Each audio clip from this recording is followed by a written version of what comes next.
Today we're going over the basics of inlet metered opposed plunger fuel injection pumps.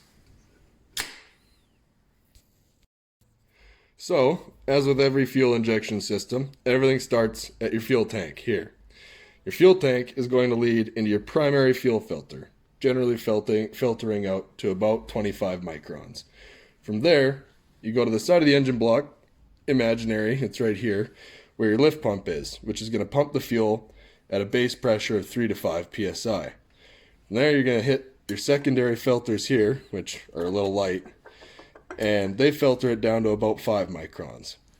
From there, the fuel flows past through some fuel lines, not air, and in to the inlet portion of this transfer pump on the front end of the injection pump.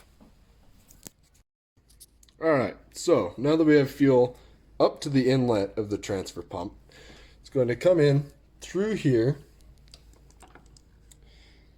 past the screen, this tiny little mesh screen here, which is it's kind of the pump's last line of defense, and then in there into the inlet of the vein style transfer pump here, which when it goes through these little veins here, the ramps that you see, they will increase the area and then squeeze it, pushing that flow and pressured fuel through there, past and back to this regulating piston.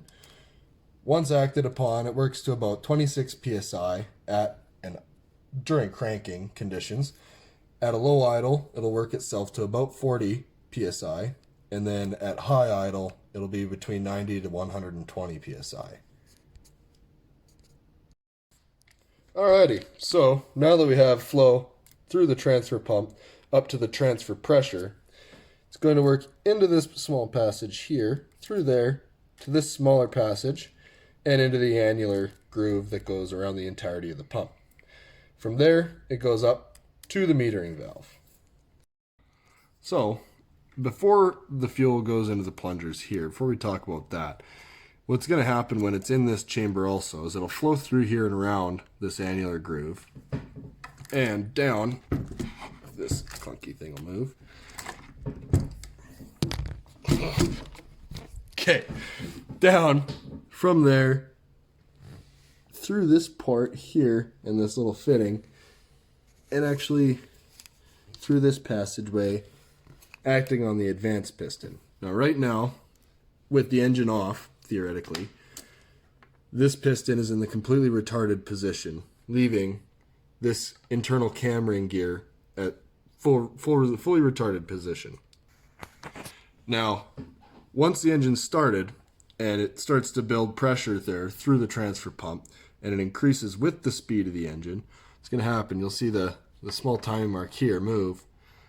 It'll act upon this advance piston here and turn that internal cam ring gear in the opposite rotation of this rotor rotation.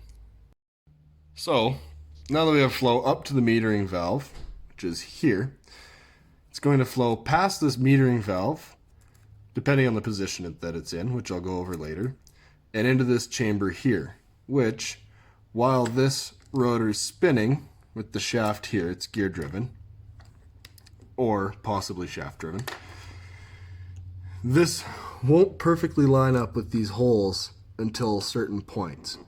Now, once it lines up with the hole, like that, the fuel at transfer pressure still is going to flow into this passageway and through here, although it's going to be deadheaded here. And this valve here doesn't open until you hit approximately 300 psi. That's the delivery valve. But instead of going through either of those, it's going to work this way to the plungers here. This pressured fuel, metered fuel, not pressured, that goes through here still will not be able to act upon this delivery piston here and is deadheaded on this side. Therefore, going through this passage in between the two plungers, which in turn force these rollers apart that are held to their max position by this leaf spring here, which is adjusted through this small screw. Now, those rollers move along. Once they're spread apart, they'll hit these ramps on the cam lobes and active through them, squeezing the plungers back together, in turn pressurizing the fuel. And since this is not aligned anymore, this fuel is only going to flow directly to the delivery piston. Now that we have pressurized fuel up to the distributor port, past the delivery valve, it's going to flow through these small holes as they line up into these small passageways out and to the injection lines. Now there's multiple for this. This had an 8-cylinder engine on it, which only 4 ports are left. But each individual cylinder has its own port for its own line. So now that we've talked about the whole pressure side of it, from the transfer to the injection pressure and out towards the injector, we're going to talk about the general case pressure and where it comes from. Now, after the transfer pressure is achieved here and flows through this annular, it'll move through this annular up into a small port at the very back of the top of the governor housing here, which is called the calibrated vent wire orifice. This achieves a small amount of flow to fill this entire housing with fuel for both cooling and lubrication at the same time. Now, in this housing here, there's generally, it's missing now, there's a check valve, pressure valve here, that controls a case pressure of approximately 4 psi. Now that we've achieved case pressure and regulated it through here, which in turn this fitting actually leads to the fuel line return back to our almighty fuel tank here through some lines. The entire case is full of fuel still. Now we're going to talk about the governor. So, the governor and also operator controls control the metering valve here. When engine speed is low, this metering valve is going to flow fuel just as it normally would, and generally at a higher rate. As this centrifugally operated flyweight mechanism here works on itself, it'll speed up with engine speed as it rotates. These small flyweights in here, you can see, they spread out. If my pen is strong enough, they'll move out, causing this governor spring here to work back and forth on the metering valve, limiting the fuel flow and in turn protecting the engine from overspeed conditions. Okay, so now that we've talked a little bit about these flyweights and go into them a little bit more in depth. So upon startup, these flyweights, they're going to start spinning, and due to the centrifugal force, they want to move outwards towards the end of these little blocker fins here.